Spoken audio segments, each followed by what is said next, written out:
नमस्कार, दिन भर की बड़ी खबरों में आपका स्वागत है। मैं हूं परवीन।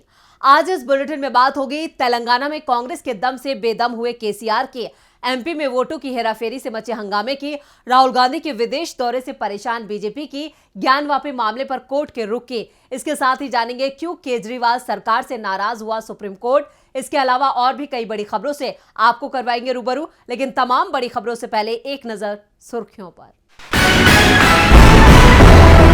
कुश्ती संघ के चुनाव पर लगी रोक हटी, सुप्रीम कोर्ट ने पंजाब हरियाणा के आदेश को पलटा। आम आदमी पार्टी सांसद संजय सिंह की याचिका पर राउज एवेन्यू कोर्ट ने ईडी को जारी किया नोटिस, 6 दिसंबर को होगी अगली सुनवाई। पंजाब हरियाणा के किसानों का धरना खत्म, गवर्नर से बैठक के बाद किया ऐलान, एमएसपी समेत दूसरी मांगों को पूरा करने का किसानों को मिला आश्वासन। बढ़त के साथ बंद हुआ शेयर बाजार, सेंसेक्स 204 अंक बढ़कर 66,174 पर हुआ बंद, निफ्टी 95 अंकों की बढ़त के साथ 19,889 के स्तर पर हुआ बंद। ये तो थी सुर्खियां और अब बात आज की सबसे बड़ी खबर की। तेलंगाना विधानसभा चुनाव में जीत के लिए सभी दल जोर आजमाइश कर रहे हैं, लेकिन मुख्य मुकाबला कांग्रेस और सत्ता पर काबिज बीआरएस के बीच है। चुनाव प्रचार के आखिरी दिन सभी दलों के स्टार प्रचारकों ने जमकर पसीना बहाया, लेकिन सबसे ज्यादा सुर्खियों में रहा सोनिया गांधी का संदेश। तो क्या कहा है सोनिया गांधी ने, देखते हैं ये रिपोर्ट। तेलंगाना विधानसभा चुनाव के लिए प्रचार थम गया है।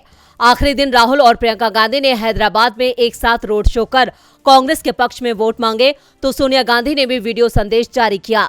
सोनिया गांधी ने अपने वीडियो संदेश में कहा कि मैं दिल से चाहती हूं कि दोराला तेलंगाना को हम सब प्रजाला तेलंगाना में बदल दें, आपके सपनों को साकार करें और आपको एक सच्ची और ईमानदार सरकार दें। आपने मुझे सोनिया अम्मा कहकर अपार श्रद्धा और सम्मान दिया है, मुझे माँ समान माना है। इस प्रेम और आदर के लिए मैं आपकी सदा आभारी रहूंगी और आपके प्रति हमेशा के लिए समर्पित रहूंगी। सोनिया गांधी ने तेलंगाना के लोगों से कांग्रेस के पक्ष में वोट देने की मांग की, तो दूसरी ओर बीआरएस चीफ और तेलंगाना के सीएम के चंद्रशेखर राव ने कहा कि हमारी सरकार ने हर वर्ग के लिए योजनाएं बनाई, इसलिए 30 नवंबर को पहले सोचें, उसके बाद वोट करें। दूसरी ओर बीजेपी के प्रदेश अध्यक्ष जी किशन रेड्डी ने प्रचार के आखिरी दिन दावा किया कि तेलंगाना में डबल इंजन की सरकार बनेगी। चुनाव प्रचार थम चुका है, अब मतदाताओं की बारी है। तेलंगाना से पहले छत्तीसगढ़, मध्य प्रदेश, राजस्थान और मिजोरम के लिए वोटिंग हो चुकी है।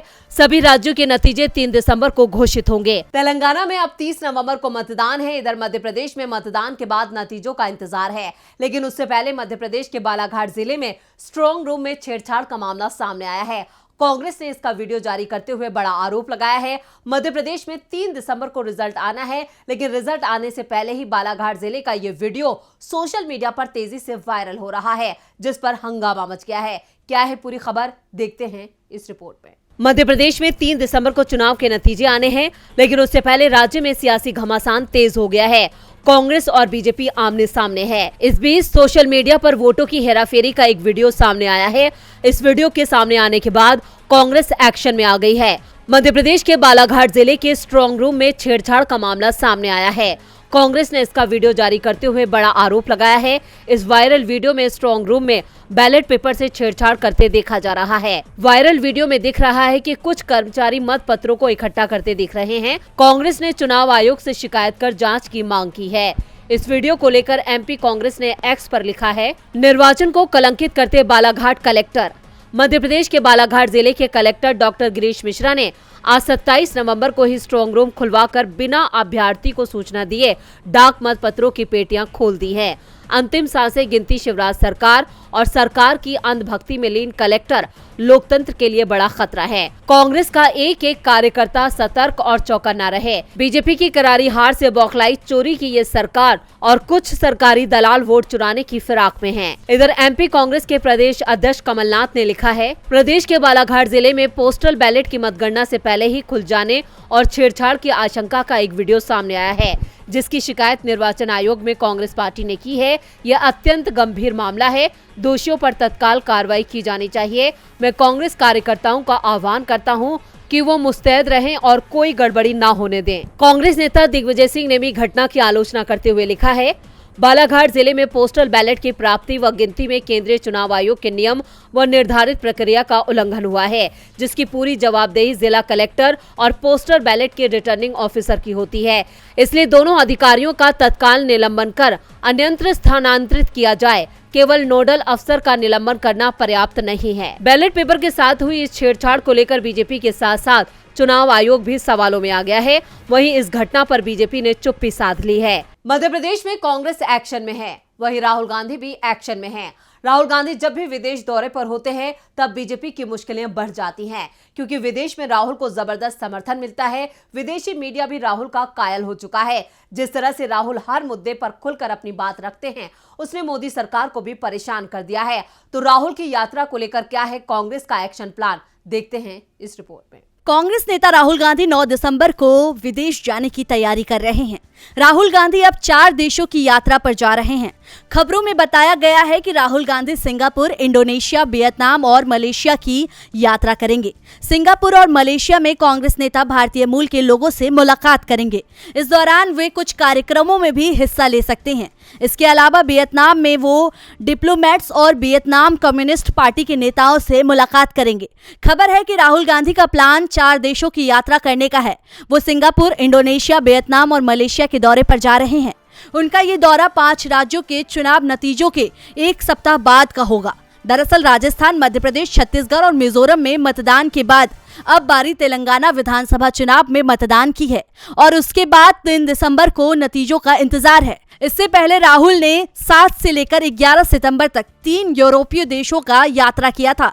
राहुल विदेश यात्रा में भी मोदी सरकार की नीतियों को लेकर हमलावर थे और शायद यही वजह है कि लोकसभा चुनाव से पहले राहुल की विदेश यात्रा को लेकर बीजेपी घबराई हुई नजर आ रही है। राहुल गांधी की रणनीति से फिर दबाव में है मोदी सरकार। दबाव में तो एएसआई भी है। यूपी के वाराणसी जिले की ज्ञानवापी मस्जिद में सर्वेक्षण का काम पूरा हो गया है, लेकिन इस मामले में अब नया मोड़ आ गया है। भारतीय पुरातत्व सर्वेक्षण विभाग ने मस्जिद परिसर के सर्वे और इसकी रिपोर्ट दाखिल करने के लिए और वक्त मांगा है। एएसआई की इस मांग पर क्या है कोर्ट का रुख, देखते हैं इस रिपोर्ट में। उत्तर प्रदेश के वाराणसी के ज्ञानवापी परिसर के सर्वे की रिपोर्ट शुक्रवार को भारतीय पुरातत्व सर्वेक्षण यानी कि एएसआई ने कोर्ट में पेश नहीं की।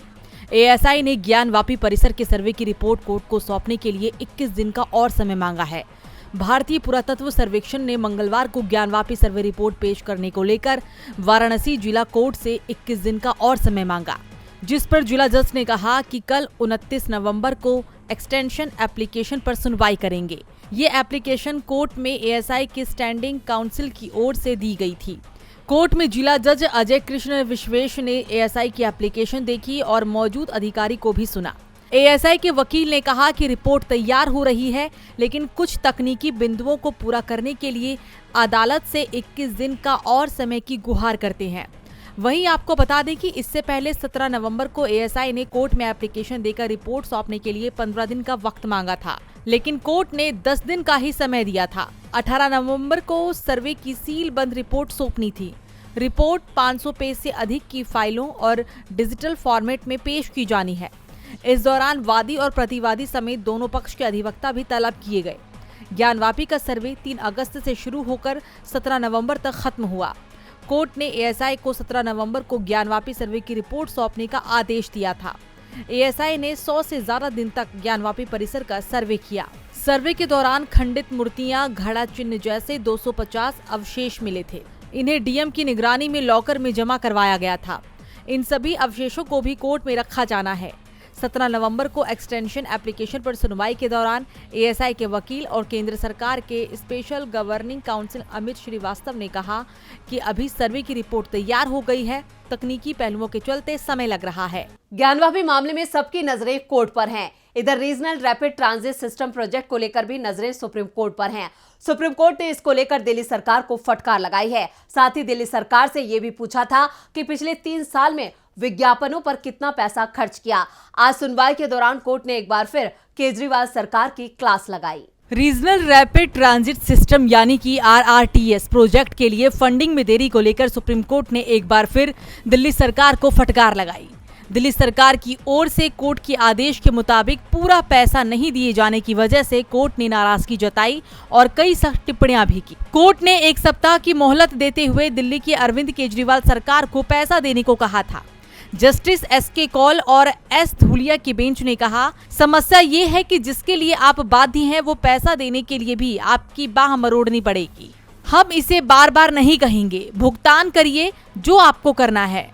सुप्रीम कोर्ट ने ये बात तब कही जब दिल्ली सरकार की ओर से बताया गया कि कुछ ट्रांसफर किया गया है। उन्होंने कहा कि आप विज्ञापन के लिए 500 कुछ करोड़ रुपए का बजटीय प्रावधान कर सकते हैं, लेकिन इस प्रोजेक्ट के लिए 400 कुछ करोड़ रुपए आप नहीं दे सके। सुप्रीम कोर्ट ने पिछले सप्ताह दिल्ली सरकार के विज्ञापन बजट से RRTS प्रोजेक्ट के लिए पैसा ट्रांसफर करने का आदेश पारित कर दिया था।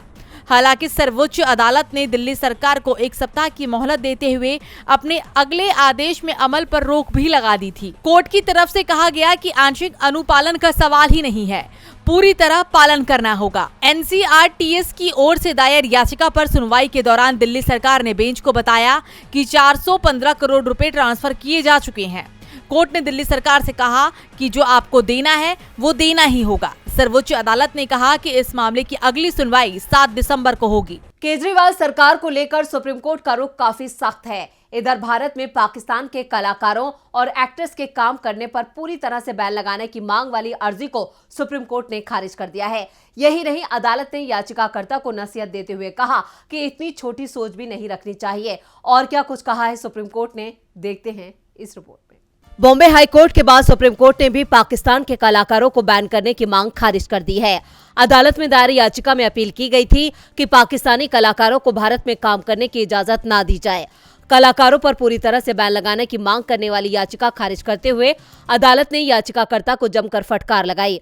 सुप्रीम कोर्ट ने याचिकाकर्ता से कहा कि इतनी छोटी सोच नहीं रखनी चाहिए। जस्टिस संजीव खन्ना और जस्टिस SVN भट्टी की बेंच ने कहा, हम बॉम्बे हाई कोर्ट के फैसले में कोई दखल नहीं देना चाहते। यही नहीं, शीर्ष अदालत ने हाई कोर्ट की ओर से की गई उन टिप्पणियों को भी निकालने से इनकार कर दिया जो उसने याचिकाकर्ता पर की थी।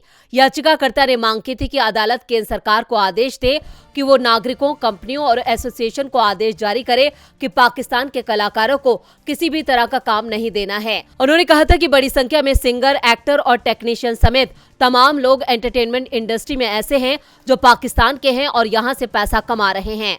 सुप्रीम कोर्ट से पहले बॉम्बे हाई कोर्ट ने भी इस अर्जी को खारिज कर दिया था। अदालत ने कहा था कि इस तरह की मांग करना तो पिछड़ापन है, सांस्कृतिक सौहार्द, एकता और शांति को बढ़ावा देने से ये रोकने वाला कदम है। बेंच ने कहा कि अगर आप देशभक्त हैं तो इसका ये मतलब नहीं है कि दूसरे देशों और खासतौर पर पड़ोस के लोगों से आप नफरत करें। सच्चा देशभक्त वो होता है जो निस्वार्थ भावना से काम करता है। अगर कोई आदमी दिल से अच्छा है तो वो देश में शांति, सौहार्द और गतिविधियों को बढ़ावा देगा। इसमें तो देश की सीमाएं भी नहीं देखनी चाहिए। अदालत ने कहा था कि कला, खेल, संगीत, संस्कृति और नृत्य की कोई सीमा नहीं है। इन कलाकारों को राष्ट्र की सीमा में नहीं बांधा जा सकता। बेंच ने यह भी कहा था कि वर्ल्ड कप में पाकिस्तान की टीम ने भी हिस्सा लिया था। इसकी वजह यही थी कि केंद्र सरकार संविधान के अनुच्छेद 51 के तहत शांति और स्थिरता की नीति को बढ़ावा दे रही है। और बुलेटिन के आखिर में बात 1 दिसंबर को होने वाले बड़े बदलावों की। नवंबर का महीना खत्म होने जा रहा है, इसी के साथ ही दिसंबर का महीना शुरू हो जाएगा। इस दौरान कई बदलाव होने जा रहे हैं जो आपकी जेब से लेकर आपकी जिंदगी में भी असर डालने वाले हैं। इसलिए हमें पहले ही जान लेना जरूरी है कि 1 दिसंबर से क्या क्या बदलाव होने जा रहा है। नवंबर का महीना समाप्त हो रहा है और इंतजार साल के आखिरी महीने दिसंबर का है। 1 दिसंबर अपने साथ कई बदलाव लेकर भी आ रहा है। ऐसे में 1 दिसंबर से होने वाले बदलावों को लेकर चर्चा शुरू हो गई है, क्योंकि जिन जरूरी बदलावों की हम बात कर रहे हैं उनमें सभी नियम रोजमर्रा की जिंदगी से जुड़े हैं। 1 दिसंबर से जहां सिम की खरीद और बंद करने के नियम पूरी तरह से बदल जाएंगे, इसके अलावा ATM यूज करने के नियमों में भी परिवर्तन मुमकिन है। इसके अलावा LPG सिलेंडर के दामों में बढ़ोतरी या कमी हो सकती है। वहीं सर्दियों के चलते ट्रेन की टाइमिंग में भी बदलाव हो सकता है। इसके अलावा कई और चीजों की डेडलाइन भी 30 नवंबर को पूरी हो रही है, जिसका सीधा असर आम आदमी पर पड़ने वाला है। भारत में सिम कार्ड बेचने के लिए डीलर्स को अपना वेरिफिकेशन कराना होगा, साथ ही रजिस्ट्रेशन भी करवाना जरूरी होगा। टेलीकॉम कंपनियों को उनके सिम कार्ड बेचने वाले दुकान का KYC करवाना भी जरूरी कर दिया गया है। फ्रॉड कॉल और स्पैम पर रोक लगाने के लिए डिपार्टमेंट ऑफ टेलीकम्युनिकेशन ने नए नियम लागू करने का निर्णय लिया है। लोन लेने वाले ग्राहकों को राहत देते हुए आरबीआई ने नए नियम लागू करने की बात कही है। अब बैंकों को लोन लेते समय जमा किए गए प्रॉपर्टी के डॉक्यूमेंट लोन जमा होने के 1 महीने के अंदर वापस करने होंगे। ऐसा न करने पर बैंकों पर डेली 5,000 रुपए का जुर्माना लगाया जा सकता है। गूगल 1 दिसंबर से ऐसे गूगल अकाउंट को डिलीट करने जा रहा है जिसका इस्तेमाल पिछले 2 सालों से नहीं हुआ है। हालांकि स्कूल या बिजनेस वर्ल्ड के अकाउंट को डिलीट नहीं किया जाएगा। हर महीने की शुरुआत में सरकार एलपीजी गैस सिलेंडर के नए रेट को निर्धारित करती है, इसलिए ऐसा माना जा रहा है कि 1 दिसंबर को भी कीमतों में बदलाव हो सकता है। आपको बता दें कि 1 नवंबर को कमर्शियल एलपीजी सिलेंडर के दामों में 100 रुपए की बढ़ोतरी हुई थी। तो आज इस बुलेटिन में इतना ही। देखते रहिए डीबी लाइव। नमस्कार।